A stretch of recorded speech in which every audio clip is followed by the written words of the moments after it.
Good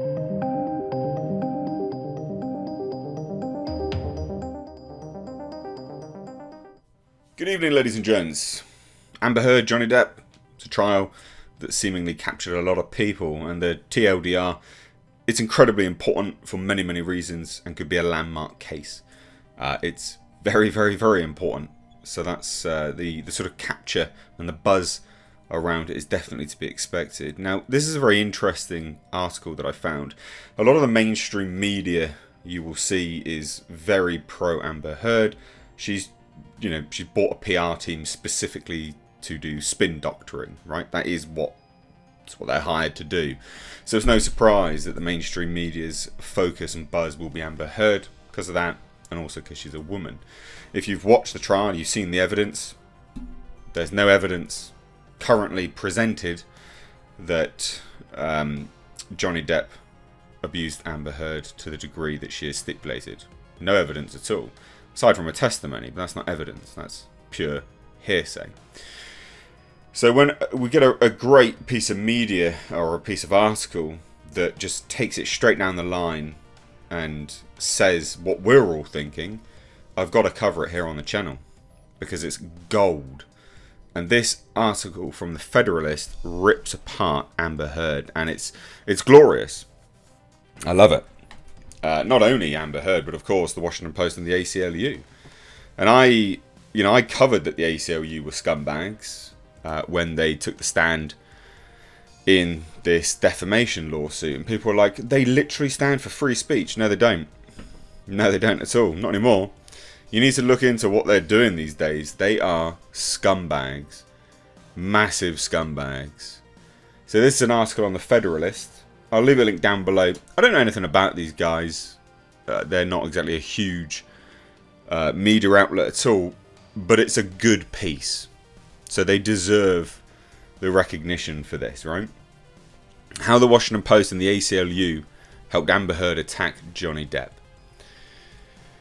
So Amber Heard should be held responsible for putting her name on her allegedly defamatory Washington Post op-ed, but she didn't write it, and the Post should have known. Interesting, because, according to evidence presented in court, actress Amber Heard lied within the first moment she stepped onto the witness stand last week, saying, and I covered this before, I am here because my ex-husband is suing me for an op-ed I wrote.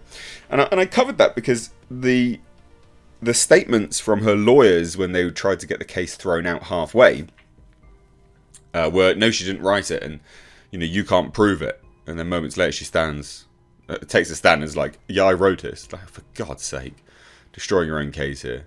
The Washington Post op-ed at the heart of the defamation lawsuit from actor Johnny Depp carried the byline, by Amber Heard.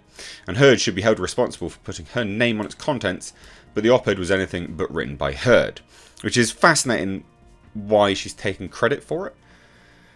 But I guess, idiot's gonna idiot, right? In fact, in a disturbing breach of journalistic and non-profit ethics, testimony in the tragic trial of Johnny Depp v. Amber Heard reveals Depp should put two other defendants on trial, the American Civil Liberties Union, the ACLU, and the Washington Post. The two organisations raise millions of dollars on brand reputations that hinge on values of transparency, honesty and ethics that they violated in writing and publishing the allegedly defamatory op-ed.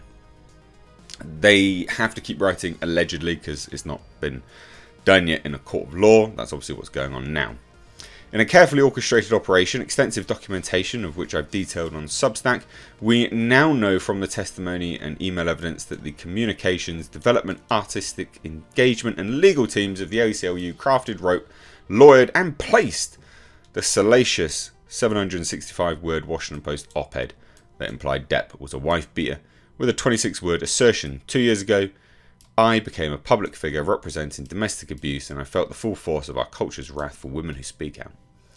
The ACLU was a co-conspirator with Miss Heard, Ben Chu said on their... Again, this is the sort of arguments anyway. That's a fantastic statement. Of course, Mr. Depp chose not to sue them, responded Heard's lawyer, Benjamin Rottenborn. Good old Rotty. Heard's and Depp's PR firms didn't comment further, and the ACLU and Washington Post didn't return several requests for comment. I am surprised, actually, but never mind. Again, this article is very good. I like this article a lot. So 2 slips of the tongue during the recorded deposition of the ACLU Chief Operating Officer Terence Doherty shared in court reveal exactly how the ACLU and the Washington Post were complicit in a hit job against Depp. Anyone that thinks the ACLU is good, just this alone, they're scumbags. In the first Freudian slip, which is 14:30:51 into his deposition, Doherty explained that emails in Exhibit 41 documented ACLU staffers from its fundraising development department discussing the placement of Amber's ad. He quickly tried to correct himself, not ad, sorry, I mean op-ed. No, he said it, the placement of Amber's ad. That's what the op-ed was, earned media, as they call it in the media industry, for the ACLU, Heard, and the release of the Warner Brothers film Aquaman. Then, in the second slip, at 14:40:35, in his deposition, Doherty explained how Stacey Sullivan, Deputy Director of Editorial and Strategic Communications at the ACLU, from September 2014 through to October 2019, according to her LinkedIn account, emailed Michael Larrabee, the Post's op-ed's editor and top boss in the opinion section, then Larrabee's colleague Michael Duffy and Mark Laswell, when she got an automatic out-of-office reply from Larrabee. Now the second slip, Doherty said about Sullivan, she reached out to him first about placing the ad. Interesting. So everyone involved in the situation used Depp's cachet for private gain, and the ACLU used Heard's relationship with Depp to win earned media, which is much more lucrative and trustworthy than a paid advertisement. And this is the thing, they did this, and they didn't even get what Heard promised them, which is $3.5 million. So it goes to show, really, the ACLU's price tag isn't very high, because Amber Heard hasn't given them anywhere remotely close to $3.5 million. The Washington Post sold newspapers and got clicks. The ACLU got a donation. Not much though. Heard earned status as a women's rights activist and also was part of the ACLU sort of front runners on all of that as well. Now, publishing an op-ed that someone else has written for you is no different than going online and buying a term paper. Sure. I get it, not everyone's a writer. We all benefit from editors. I've used editors and wordsmiths to help this individual with drafts, but as authors, we have an ethical duty to be the first ones to put words down in writing, which is true, I agree. And it goes further, right? Actress Amber Heard donates millions to support the ACLU and its work fighting violence against women. The page featured a banner image, Speak Freely. The tags on the post were violence against women and women's rights. But they didn't even get it. They didn't even get the money. Hallmarks of a pay-to-play operation. Heard donated, $350,000 to the ACLU, but did pledge 3.5 and is nowhere close to even doing that, which is laughable. And this is just all in an effort to get more money, to get charity, to get clicks, to get exposure. Absolutely disgusting. But again, they break it all down, and this is just from the deposition specifically. So Jerry Johnson, who according to his LinkedIn was then an ACLU staffer in the communications strategy, sent an email to his publicist at the time, Jody Gottlieb. I'd like your and Amber thoughts on doing an op-ed in which she discusses the ways in which survivors of gender-based violence have been made less safe under the Trump administration and how people can take action. I mean, what a ludicrous, absolutely ludicrous proposition anyway. Johnson even framed the piece as depicting Heard as a gender-based violence, or GBV, survivor, writing, if she feels comfortable, she can interweave her personal story, saying how painful it is as a GBV survivor to witness these setbacks.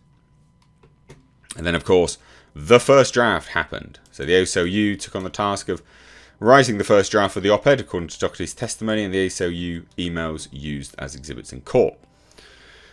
Just very, very careful, manipulation. And we have it here. Apologies for the delay, but we have needed this to pass through quite a few lawyers first. Please read Robin's notes below and let me know your edits. Also, you should show this to your attorney, one from the long list. I want to make sure nothing was said in here that puts you in jeopardy with your NDA. Ooh. I tried to gather your fire and rage and really interesting analysis and shape that into op-ed form. Incredibly, in this game of deception, she said, I hope it sounds true to you. Even though someone else was writing it. This was what the writer of the op-ed actually wrote. Your lawyers should review it. Skirted around talking about your marriage. But remember, they wanted it. They wanted it in there. They're like, no, put it in there. We need to put it in there. And then obviously it was very calculated about putting the hit there. And this essentially just details why Johnny Depp should be suing the ACLU as well as the Washington Post. Robin, all good except the edit is a no-go. Please explain to the Post that one cannot reveal discussions with a lawyer without waiving the attorney-client privilege. Can't let that happen here, especially since the edit adds nothing. Amber can simply say that an advisor made that. I can't even read that to her. Okay, thanks, E. Hi everyone, I hope you're all doing well. Here's the edit back from the Washington Post. The only changes I noticed was in the first line when they cut the first mention of being an early witness to abuse. I added the bit about one of my own lawyers in bold. Amber, could you just take a look by tomorrow morning at 9 AM so we can get back to them? And then, of course, they released it. And I guess the rest is kind of history, really.